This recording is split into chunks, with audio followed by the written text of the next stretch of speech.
Target with PS Parihar channel में आपका स्वागत है। आइए शुरू करते हैं और देख लेते हैं कि दैनिक सायंकाल समाचार के इस वीडियो में विद्यार्थी जीवन से संबंधित कौन कौन सी सूचनाएं हैं। तो वीडियो को जल्दी से लाइक कर दें, शेयर कर दें। जिन छात्रों ने चैनल को अभी भी सब्सक्राइब न किया हो तो जल्दी से सब्सक्राइब कर लें, ताकि आप लोगों को इसी प्रकार की ऑथेंटिक अपडेट से सबसे पहले मिलती रहे। बात कर लेते हैं सबसे पहले शिक्षा सेवा चयन आयोग की, उसके बाद में फटाफट खबरें देखेंगे। यूपी ट्रिपल एससी की, एसएससी सीपीओ वैकेंसी की, केवीएस टीजीटी पीजीटी और ईसीसीई एजुकेटर की जो एक और जिले से वैकेंसी निकली है उसकी चर्चा करेंगे। तो आज शिक्षा सेवा चयन आयोग जब चेयरमैन का इस्तीफा हो गया, उसके बाद में सारे जो विद्यार्थी हैं आशंकित हो गए। अभी भी उहापोह की स्थिति में है विद्यार्थी, और आज सारे के सारे विद्यार्थी वहीं पर पहुंच गए जहां पर लगभग 1.5 साल पहले थे, जहां पर आयोग का गठन नहीं हुआ था, न चेयरमैन था, न ही सदस्य थे, और आज भी लगभग उसी तरीके से है।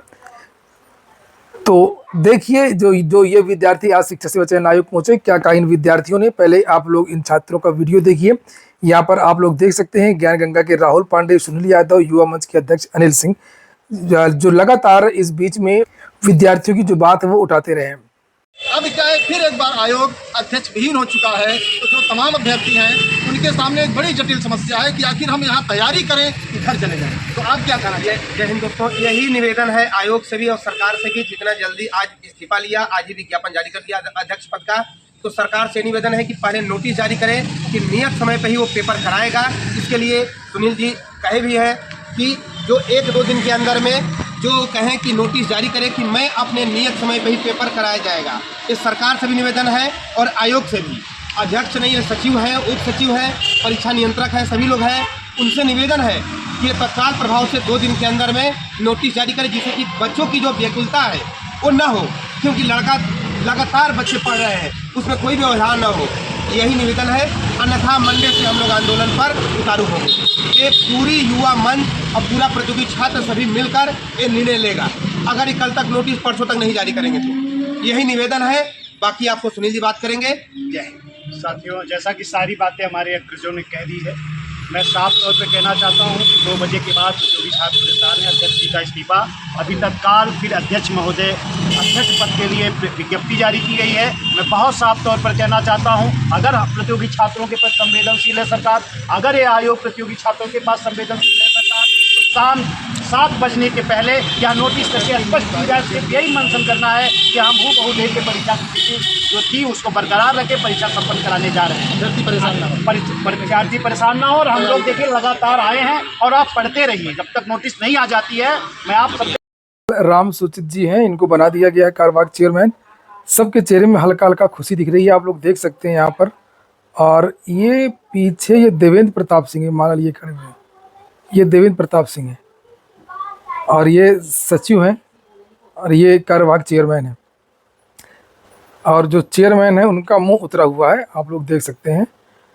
कुछ लोग इनके उतरे मुंह को देख करके दुखी हैं, लेकिन सोचिए आप कि इन लोगों की वजह से 13 लाख छात्रों का मुंह उतरा हुआ है। इनका एक दिन का है, और छात्र कई साल से मुंह लटकाए हुए हैं, जिनकी कोई सुनवाई नहीं होती रही है। और अगली जो सूचना है वो यूपी ट्रिपल एससी की है। यूपी ट्रिपल एससी ने आज कनिष्ठ विश्लेषक औषधि का डीवी का जो कार्यक्रम है वो जारी कर दिया है। 361 पदों के सापेक्ष 1457 विद्यार्थियों को बुलाया गया था। अभी 2 दिन पहले इन सभी विद्यार्थियों का रिजल्ट जारी हुआ था, फूड एनालिस्ट का और कनिष्ठ विश्लेषक औषधि दोनों का। और लेकिन आज की जो नोटिस है ये केवल कनिष्ठ विश्लेषक औषधि की है, जिससे आप लोग यहाँ पर देख सकते हैं। रोज सुबह शाम 100 विद्यार्थियों की डीवी होगी, और ये पूरा कार्यक्रम है 6 से लेकर के 15 तारीख तक। यूपी ट्रिपल एससी अगले महीने कुछ और भी रिजल्ट अभी जारी करेगा, खासतौर से जूनियर असिस्टेंट 5512 को लेकर के चर्चाएं हैं। अगली जो सूचना है वो एसएससी की एक भर्ती को लेकर के है, जिससे आप लोग यहाँ पर ये देख सकते हैं। एसएससी से सब इंस्पेक्टर दिल्ली पुलिस, यानी कि सीपीओ कहते हैं अक्सर आम बोलचाल में, तो इस भर्ती का जो नोटिफिकेशन है सब इंस्पेक्टर का वो जारी हो गया है। इसके लिए ऑनलाइन आवेदन आज से शुरू हो रहे हैं, 26 सितंबर से लेकर के 16 अक्टूबर तक लास्ट डेट, ये आप लोग देख सकते हैं। नीचे कुछ और भी महत्वपूर्ण जानकारियां दी गई हैं, जैसे परीक्षा की जो संभावना है वो नवंबर और दिसंबर के महीने में। 2 जगह सब इंस्पेक्टर हैं, एक है जीडी में और दूसरा सब इंस्पेक्टर एग्जीक्यूटिव, जो नॉर्मल दिल्ली पुलिस में जो सब इंस्पेक्टर होते हैं, वो 2 तरीके के पोस्ट हैं, और दोनों में पदों का जो विवरण है वो यहाँ पर दिया हुआ है, आप लोग ये देख सकते हैं। ये टेंटेटिव वैकेंसी जो संभावित है, कुछ आगे बदल भी सकता है। तो यहाँ पर देख सकते हैं आप लोग, ये लिखा हुआ है मेल के पद है और ये फीमेल के पद है। ये जो पद हैं वो दिल्ली पुलिस के हैं, यहाँ पर 142 पद मेल के हैं और 70 पद जो हैं वो फीमेल के हैं। इसी तरीके से जीडी के पद अलग से दिए हुए हैं। जीडी के अलग अलग विभाग होते हैं, जैसे CRPF, BSF, ITBP, CISF, SSB, सबको मिलाकर के यहाँ पर देख सकते हैं ग्रांड टोटल 2861 पद हैं। 2861 पद ये हैं और इसी तरीके से ये भी आप लोगों ने ऊपर देखा, ये लगभग 210-12 के आसपास ये पद हैं। नीचे और भी बहुत सारी जानकारियां दी गई हैं। स्नातक पास विद्यार्थी आवेदन कर सकते हैं।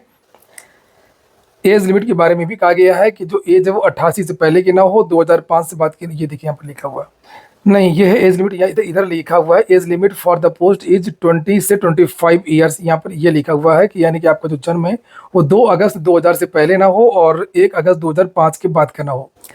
SC ST OBC वगैरह को यहाँ पर छूट भी दी गई है, जिसे आप लोग यहाँ पर देख सकते हैं। लिखित परीक्षा फिजिकल और मेडिकल इसमें होता है। लिखित परीक्षा में क्या पूछा जाएगा, जिसे आप लोग यहाँ पर देख सकते हैं। General intelligence and reasoning 50 question 50 number के, general knowledge and general awareness 50 question 50 number के, गणित आएगी, क्वांटिटेटिव एप्टीट्यूड 50 क्वेश्चन 50 नंबर के आएंगे और इसी तरीके से इंग्लिश कंप्रीहेंशन ये 50 क्वेश्चन 50 नंबर के। यही एक बदलाव है यूपीएसआई और ये जो वैकेंसी निकली है सीपीयू की। इसमें एक और होता है पेपर सेकेंड, ये वाला, ये देखिए English language and comprehension, number of questions 200 और मैक्सिमम मार्क्स 200। एक और सूचना है केवीएस की भर्ती आने वाली है अगले महीने। पूरी संभावना की वैकेंसी आ जाएगी। इसकी जानकारी अशोक अग्रवाल जो अधिवक्ता हैं, समाज सेवी हैं और जिन्होंने याचिका डाली थी हाईकोर्ट में स्पेशल एजुकेटर भर्ती को लेकर के, इन्होंने याचिका डाली थी और हाईकोर्ट ने आदेश भी दिया था। इन्होंने फिर कंटेम्प्ट का भी केस किया था और उसी आदेश के अनुपालन में ये भर्ती हो रही है। और इन्होंने लिखा यहाँ पर, I have come to know that KVS has increase the number of special educator TGT PRT post in KVS. TGT के पद बढ़ रहे हैं और पीआरटी के पद बढ़ रहे हैं। इन्होंने अभी कुछ दिन पहले एक और पोस्ट किया कि I have further come to know that, ये 19 सितंबर को उन्होंने पोस्ट किया था, for issuing advertisement the file has gone to the KVS commissioner for signature any time the advertisement will be issued after the approval from the commissioner. इन्होंने कहा था कि केवीएस कमिश्नर के पास फाइल भेज दी गई है, जैसे सिग्नेचर जारी हो जाएगा वैसे ही जो है विज्ञापन जारी हो जाएगा। तो हो सकता है कि ये पद बढ़ने वाले हो, जिसकी वजह से थोड़ा देरी हुई हो। और कुल मिलाकर के अगर देरी हो रही है तो कुछ उसमें अच्छी चीज़ भी है कि पदों की जो संख्या है वो बढ़ गई है। अगली सूचना एक संविदा भर्ती की है। ईसीसी एजुकेटर अलग अलग जगह से निकल रही है, एक और जिले से निकली है, जिसे आप लोग यहाँ पर ये देख सकते हैं। बिजनौर से 159 पद के लिए ये वैकेंसी निकली है, ये देख सकते हैं आप लोग। बैचलर ऑफ होम साइंस आज सब्जेक्ट, यहाँ पर कुछ और भी योग्यता मांगी जाती है। अगर आप बैचलर ऑफ होम साइंस नहीं है तो ये सब है। अगर आपने किया सिटी या नर्सरी टीचर्स ट्रेनिंग वगैरह तो भी आवेदन कर सकते हैं। और ये वेतन सीमा कितना मिलेगा, ये 11,989 ये सब दिया हुआ है। 21 से लेकर के 40 के बीच के युवा आवेदन कर सकते हैं। सेवा योजना कार्यालय की जो वेबसाइट है वहाँ से इसके लिए आवेदन हो रहे हैं। आज के वीडियो में इतना ही। पूरा वीडियो सुनने के लिए बहुत बहुत धन्यवाद। Good night.